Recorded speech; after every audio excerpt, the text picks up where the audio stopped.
Alors, salut, Mohamed Sissoko, on est à l'épisode numéro 2 de Investir en bourse.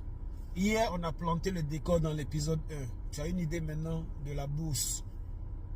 Tu te demandes maintenant, tu penses maintenant à explorer vraiment la possibilité d'aller en bourse.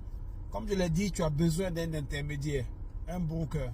En fonction du pays où tu es, en fonction du continent où tu es, il est plus facile ou plus difficile.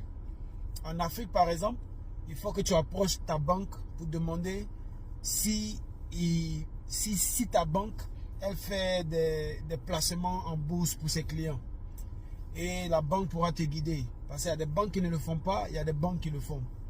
Si tu vis aux États-Unis, en Europe, où c'est encore plus avancé, tu peux aller à ta banque, mais tu peux aussi avoir des sociétés qui ont des applications que tu peux utiliser. Moi, personnellement, j'utilise une application qu'on appelle Free Trade, mais tu as Vanguard, tu as différentes applications qui peuvent te servir d'intermédiaire, de broker entre toi et la bourse. Ok? Maintenant, quand tu vas aller en bourse, comment est-ce que tu payes les choses?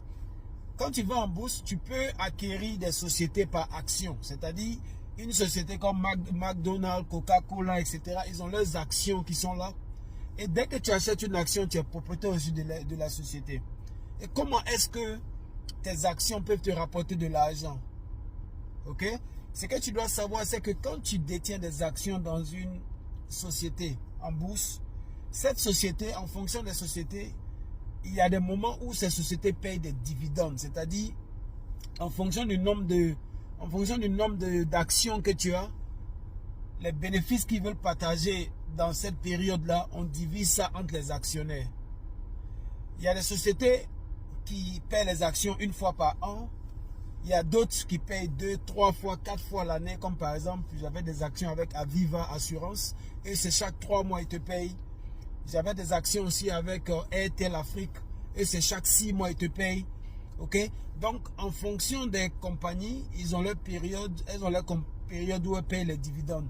Donc, ton investissement sur des actions sont rémunérés par des dividendes et aussi sur l'appréciation ou la dépréciation de tes actions. Ça veut dire quoi? C'est-à-dire, tu peux payer une action aujourd'hui, comme une action Tesla par exemple, ça peut coûter peut-être $250 aujourd'hui. Mais avec le temps, l'action peut prendre de la valeur.